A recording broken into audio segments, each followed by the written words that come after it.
Hey everyone, welcome to today's video. स्वागत है आप सभी का आज के लेक्चर में। आशा करते हैं आप सब बहुत अच्छे होंगे। तो दोस्तों, हम यहाँ पे पढ़ रहे हैं पॉलिटी के इम्पोर्टेंट क्वेश्चन जो हमारे प्रीवियस एग्जाम में या तो पूछे गए हैं या कहीं ना कहीं अदर एग्जामिनेशन में जो है पूछे गए हैं। तो उन सभी को हम डिस्कस करेंगे और साथ साथ में एक क्वेश्चन के साथ में कई सारे क्वेश्चन को हम डिस्कस करेंगे, क्योंकि वो सारे जो हमारे पास ऑप्शन होते हैं उनको भी हमें जानना जरूरी बन जाता है ना। ठीक है, तो चलिए हम स्टार्ट करते हैं आज के लेक्चर को। तो आज हमारा जो है सेकेंड क्लास है। इससे पहले हमने एक क्लास को कंप्लीट किया हुआ है, ठीक है ना। तो अब हम पढ़ते हैं। तो क्वेश्चन कह रहा है, question number 1, which was describe by B R Ambedkar as a heart and soul of constitution.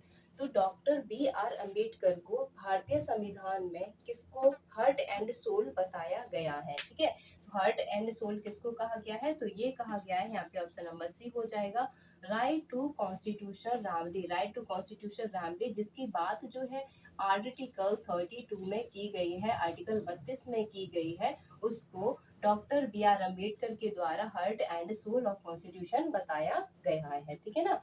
अब ऐसा क्यों कहा गया है, तो ऐसा इसलिए कहा गया है क्योंकि आर्टिकल 32 ही है जो हमारे फंडामेंटल राइट के हनन होने से हमें अधिकार देता है कि हम डायरेक्ट कहाँ जा सकते हैं, सुप्रीम कोर्ट जा सकते हैं। अगर हमारे फंडामेंटल राइट का कोई हनन होता है, कोई वायलेशन होता है, तो हम आर्टिकल 32 के थ्रू कहाँ पे जाएंगे, हम जाएंगे आर्टिकल 32 के थ्रू सुप्रीम कोर्ट जाएंगे। और यहीं पे अगर हमें हाई कोर्ट जाना हो तो उसके लिए कौन सा आर्टिकल दिया गया है, अगर हमें हाई कोर्ट जाना हो तो उसके लिए आर्टिकल दिया जाए 226। क्या हो जाएगा, आर्टिकल 226 बात करता है कि हम कहाँ जा सकते हैं, supreme court, sorry high court जा सकते हैं जब भी हमारे फंडामेंटल राइट का हनन होगा। तो इसलिए इस जो आर्टिकल है आर्टिकल 32, इसको हार्ट एंड सोल कहा गया है। किसके द्वारा कहा गया है, डॉक्टर बी आर अम्बेडकर के द्वारा इसको कहा गया है। ठीक है ना। तो यहाँ तक चीजें क्लियर होती हैं। अब हम अपने फंडामेंटल राइट में पढ़ते हैं। यहाँ पे देखिएगा कि फंडामेंटल राइट कौन से पार्ट में दिए गए हैं। तो हम सब जानते हैं कि फंडामेंटल राइट कौन से है, पार्ट थर्ड में दिए गए हैं। कौन से पार्ट में दिए गए, पार्ट थर्ड में दिए गए हैं।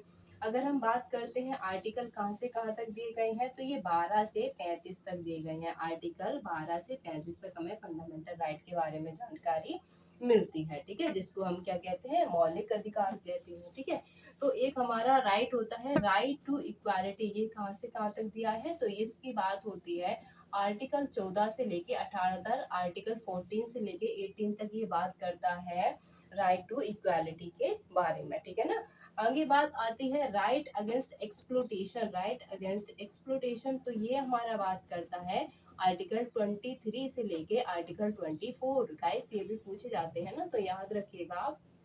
राइट अगेंस्ट एक्सप्लोटेशन बात करता है आर्टिकल 23 से लेके 24। यही अगर हम बात करते हैं right to freedom of religion. Right to freedom of religion के लिए कौन सा आर्टिकल दिया गया है, तो हम सब जानते हैं कि कौन सा आर्टिकल है, आर्टिकल 25 से लेके 28। क्या हो जाएगा, आर्टिकल 25 से लेके आर्टिकल 28 जो बात करता है वो कहता है right to freedom of religion. ठीक है, आपको धर्म के स्वतंत्रता है, आप किसी भी धर्म को अपना सकते हैं। ठीक है, तो ये बात करती है फंडामेंटल राइट में। तो इतनी सारी चीजें हमने फंडामेंटल राइट के बारे में देखी। चलिए और कुछ पॉइंट और मैं आपको बताती हूँ। तो यहाँ पे देखिए फंडामेंटल राइट हमारे पार्ट थर्ड में दिए गए हैं। आर्टिकल कहाँ से, 12 से 35 तक है। इनको कौन से देश से लिया गया है, कहाँ से इनको अडॉप्ट किया गया है, तो ये कहाँ से लिए गए हैं, फंडामेंटल राइट जो है वो यूएसए के संविधान से लिए गए हैं। ये अगर हम इसकी बात करें तो फंडामेंटल राइट कैसे हैं, प्रोटेक्टेड हैं। कैसे हैं, प्रोटेक्टेड हैं। किसके द्वारा प्रोटेक्ट किए जाते हैं, इनको प्रोटेक्ट किया जाता है सुप्रीम कोर्ट के द्वारा। आर्टिकल सुप्रीम कोर्ट के द्वारा प्रोटेक्ट किया जाता है आर्टिकल 32 के थ्रू। ठीक है ना। तो यहाँ तक हमने सारी बात कर ली है। अब एक और इम्पोर्टेंट चीज बताती हूँ कि फंडामेंटल राइट टोटल है कितने, कितने हैं टोटल। तो पहले जब हमारा मूल संविधान बना था उस टाइम पे फंडामेंटल राइट जो थे वो 7 थे। पर एट प्रेजेंट अगर हम बात करते हैं प्रेजेंट की, वर्तमान में कितने फंडामेंटल राइट है, तो ध्यान में रखना है वर्तमान में 6 फंडामेंटल राइट है। अब पहले 7 थे, अब 6 हो गए, तो एक फंडामेंटल राइट कहाँ चला गया, तो ये आता है राइट टू प्रॉपर्टी। ठीक है, राइट टू प्रॉपर्टी आता है। क्या आता है, right to property. Right to property जो राइट था हमारा, ये फंडामेंटल राइट में अब नहीं इंक्लूड किया जाता है। तो नहीं इंक्लूड किया जाता है, तो अब ये कहाँ पर है? तो यहाँ पे देखिए, एक संविधान संशोधन होता है जिसको कहा जाता है 44वां संविधान संशोधन 1978। इसको कहा जाता है 44th कॉन्स्टिट्यूशन अमेंडमेंट 1978 में एक संविधान संशोधन होता है। और उसके बाद इस राइट को जो है वो एक लीगल राइट बना दिया जाता है। और कहाँ पे रख दिया जाता है? आर्टिकल 300 ए में इसको क्या कर दिया जाता है? प्लेस कर दिया जाता है। इसलिए जो हमारा राइट टू प्रॉपर्टी है, जो संपत्ति का जो अधिकार है, वो अब हमारा फंडामेंटल राइट नहीं रहा। इसलिए हमारी टोटल फंडामेंटल राइट कितने हो गए? 6 टोटल फंडामेंटल राइट हो गए। ठीक है, तो लगभग लगभग सारी चीजें जो है वो मैंने आपको बता दी है, पर टोटल फंडामेंटल राइट तो नहीं बताए हैं, पर आसपास की सारी चीजें हमने इस क्वेश्चन में जो है वो डिस्कस कर ली है ना। तो चलिए अब हम आगे चलते हैं। हमारा अगला क्वेश्चन है, अगले क्वेश्चन को अब हम देखते हैं। ठीक है ना। नेक्स्ट क्वेश्चन हमारा बात करता है first country to make the constitution. तो इसके हमने पिछले वाले वीडियो में भी बात की थी, अगर आपने देखा होगा तो आपको पता होगा। ठीक है, तो पहला कंट्री जिसने कॉन्स्टिट्यूशन बनाया था, तो हम सबको पता होता है कि हमने यूएसए इसका करेक्ट आंसर हो जाएगा। अमेरिका कब बनाया था ये? तो ये बना था 1789 में। पहला कंट्री जिसने अपना संविधान बनाया, कब बनाया था? 1789 में। कौन हो जाएगा? यूएसए हो जाएगा। बारे में तो हमने पढ़ा था, इंडिया जो भारत का संविधान है वो वर्ल्ड का लार्जेस्ट रिटन कॉन्स्टिट्यूशन है। कैसा? इंडिया का जो कॉन्स्टिट्यूशन है वो कैसा है? World world largest written constitution है। क्या हो जाएगा? रिटन कॉन्स्टिट्यूशन है, लिखित संविधान है।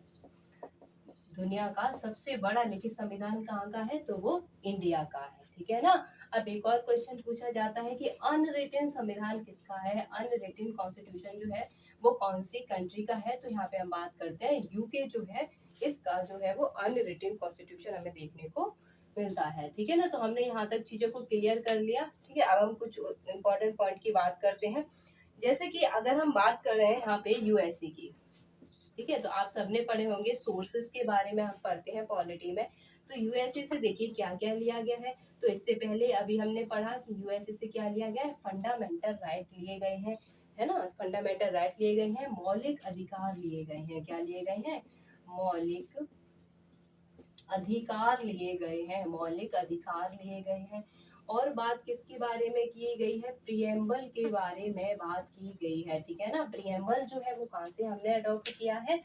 तो वो यूएसए से लिया गया है, प्रस्तावना जिसको बोला जाता है। ठीक है। नेक्स्ट आता है जो प्रेसिडेंट होते हैं, प्रेसिडेंट जो होते हैं, राष्ट्रपति साहब जो होते हैं, उनकी जो पोस्ट ली गई है वो कहाँ से ली गई है? तो वो भी यूएसए से ली गई है। प्रेसिडेंट का इम्पीचमेंट प्रोसेस क्या हो जाएगा? प्रेसिडेंट का इम्पीचमेंट प्रोसेस कहाँ से लिया गया है? किस तरीके से प्रेसिडेंट को हटाया जाएगा, उसको कहा जाता है इम्पीचमेंट प्रोसेस। तो ये प्रोसेस भी कहाँ से ली गई है? यूएसए से ली गई है। ठीक है। और बात करें अगर हम, तो removal of supreme court and high court जजेस, क्या हो जाएगा? Removal of supreme court and high court जजेस। तो जो जज होते हैं सुप्रीम कोर्ट और हाई कोर्ट के जजेस जो होते हैं, उनको किस तरीके से रिमूव करना है, कैसे हटाना है, तो उनकी प्रोसेस भी कहाँ से ली गई है? यूएसए से ली गई है। ठीक है ना। तो ये सारी चीजें जो थी वो मैंने आपको यूएसए के बारे में बताई। ध्यान में रखना है, यूएसए से फंडामेंटल राइट लिए गए हैं, प्रियम्बल भी लिया गया है, प्रेसिडेंट की पोस्ट ली गई है, और प्रेसिडेंट का इम्पीचमेंट प्रोसेस लिया गया है। और यहाँ पे क्या होता है? Removal of supreme court and high court जजेस के रिमूवल की प्रोसेस की गई है। ठीक है, तो क्लियर हो गई होंगी चीजें। अब हम चलते हैं नेक्स्ट क्वेश्चन पर। The method of impeachment of president of India is adopted from. तो अभी अभी हमने पढ़ा है कि प्रेसिडेंट का जो इम्पीचमेंट प्रोसेस है वो कहाँ से लिया गया है? तो वो यूएसए से लिया गया था। ठीक है ना। तो ये देखिए हमारा क्वेश्चन भी आ गया है, तो यहाँ पे क्या हो जाएगा? यूएसए इसका करेक्ट आंसर हो जाएगा। इम्पीचमेंट प्रोसेस कहाँ से लिया गया है? यूएसए से लिया गया है। ठीक है। अब हम बात करने वाले हैं इस क्वेश्चन में यूके के बारे में। ठीक है, यूके के बारे में तो अभी हमने पढ़ा था, यूके का जो कॉन्स्टिट्यूशन है वो कैसा है? अनरिटन कॉन्स्टिट्यूशन है। कैसा हो जाएगा? Unwritten constitution. कौन सी कंट्री का है? तो अनरिटन कॉन्स्टिट्यूशन जो है वो यूके का है। ठीक है, तो यहाँ तक हमने बात की थी। आगे अगर हम बात करते हैं तो यूके का जो संविधान है इसको सभी संविधान की जननी कहा जाता है। क्या हो जाएगा? यूके का जो संविधान है इसको कहा क्या कहा जाता है? वर्ल्ड के सभी वर्ल्ड के सभी कॉन्स्टिट्यूशन की जननी, जननी मतलब मदर, है ना, जननी कहा जाता है। किसको कहा जाता है? तो ये कहा जाता है यूके के संविधान को। अगला पॉइंट की अगर हम बात करते हैं, नेक्स्ट पॉइंट हमारे पास बनता है कि यहाँ से क्या क्या लिया गया है, कौन कौन सी चीजें अडॉप्ट की गई हैं। तो यहाँ पे क्या आ जाता है? Equality before law. क्या हो जाएगा? Equality before law. ये कहाँ से कॉन्सेप्ट लिया गया है? तो ये यूके से लिया गया है। इसी को हम पढ़ते हैं कौन से आर्टिकल में आता है? तो ये हमारे पास देखने को मिलता है आर्टिकल 14 में। ठीक है, अभी हमने इससे पहले भी बात की थी, है ना। अगला हमारे पास देखने को मिलता है और क्या क्या लिया गया है? तो इलेक्शन कमीशन जो है, इलेक्शन कमीशन किस तरीके से इलेक्शन होंगे, इलेक्शन कमीशन जो है ये भी कहाँ से लिया गया है? तो ये यूके के संविधान से लिया गया है। नेक्स्ट हमारा पॉइंट आता है पार्लियामेंट्री सिस्टम। ठीक है, क्या हो जाएगा? Parliamentary system. पार्लियामेंट्री सिस्टम भी कहाँ से लिया गया है? तो ये लिया गया है यूके से। और कुछ चीजों के बारे में अगर हम डिस्कस करें तो यहाँ पे जो मोस्ट इम्पोर्टेंट पॉइंट एक बन के आता है वो आता है सिंगल सिटीजनशिप। क्या हो जाएगा? भारत में किस प्रकार की नागरिकता है, किस प्रकार की जो है वो सिटीजनशिप है। तो भारत में जो है वो सिंगल सिटीजनशिप है, एकल नागरिकता जो है वो भारत में हमें देखने को मिलती है। यहीं पे अगर हम बात करते हैं कि कहीं डबल सिटीजनशिप भी हमें देखने को मिलती है, तो हाँ, अमेरिका में जो है, यूएसए में जो है वो हमें यहाँ पे क्या मिलता है? डबल सिटीजनशिप का कॉन्सेप्ट हमें यहाँ पर देखने को मिलता है। ठीक है, तो ये वेरी इंपॉर्टेंट है, कई बार पूछा गया है कि सिंगल सिटीजनशिप कहाँ से ली गई है। तो ये लिया गया है यूके के संविधान से। नेक्स्ट आती है पोस्ट ऑफ कैग। क्या हो जाएगा? Post of CAG. कैग को हम पढ़ते हैं, क्या पढ़ते हैं? Controller and auditor general of India. तो इसकी जो कैग की जो पोस्ट है ये भी कहाँ से ली गई है? यूके से ली गई है। नेक्स्ट हो जाएगा हमारे पास स्पीकर, जो लोकसभा स्पीकर होते हैं इनकी पोस्ट भी कहाँ से ली गई है? यूके से ली गई है। ठीक है ना। तो इतने सारे जो पॉइंट है ये आपको ध्यान में रखने हैं। तो एक बार और रिवाइज करते हैं यूके से क्या लिया गया है। तो सबसे पहले यूके का अनरिटेन कॉन्स्टिट्यूशन है, लिखित संविधान नहीं है, अनरिटेन है। ठीक है ना। उसके बाद क्या हो जाए? यूके के संविधान को वर्ल्ड के सभी संविधान की जननी कहा जाता है, मदर कहा जाता है। ठीक है। नेक्स्ट आता है, इससे लिया गया है इक्वालिटी बिफोर लॉ, जो हमारा आर्टिकल 14 बात करता है। इलेक्शन कमीशन के बारे में यूके से लिया गया है। पार्लियामेंट्री सिस्टम, पार्लियामेंट किस प्रकार की होगी वो सिस्टम जो है वो यूके से लिया गया है।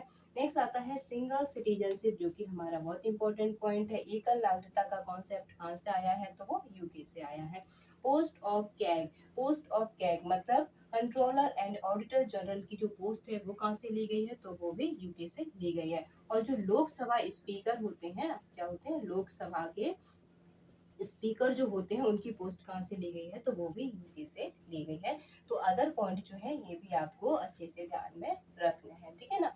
अब हम चलते हैं अपने अगले क्वेश्चन पर और नेक्स्ट क्वेश्चन में हम बात करेंगे। यहाँ पे दिया गया है who was the chairman of constituent assembly. Constituent assembly, जब कॉन्स्टिट्यूशन बना था, जब संविधान बना था, तो उस टाइम पे कुछ असेंबली बनाई गई थी। तो इसी टाइम पे जो कॉन्स्टिट्यूशन असेंबली बनी उनके जो चेयरमैन रहे वो कौन रहे? ठीक है, तो हमारा करेक्ट आंसर क्या हो जाएगा? डॉक्टर बी आर अम्बेडकर साहब जो है वो क्या रहे? कॉन्स्टिट्यूशन असेंबली के चेयरमैन रहे। ठीक है। अब हम कुछ इंपॉर्टेंट पॉइंट की अगर हम यहाँ पे बात करें तो यहाँ पे हमें देखने को मिलता है कि अगर हम बात करते हैं राजेंद्र प्रसाद की, राजेंद्र प्रसाद जो है, डॉक्टर राजेंद्र प्रसाद जो है, आप सबको पता है कि ये हमारे पहले प्रेसिडेंट है, फर्स्ट प्रेसिडेंट है। तो ये पॉइंट इनके बारे में बनता है। ये कौन से हैं? पहले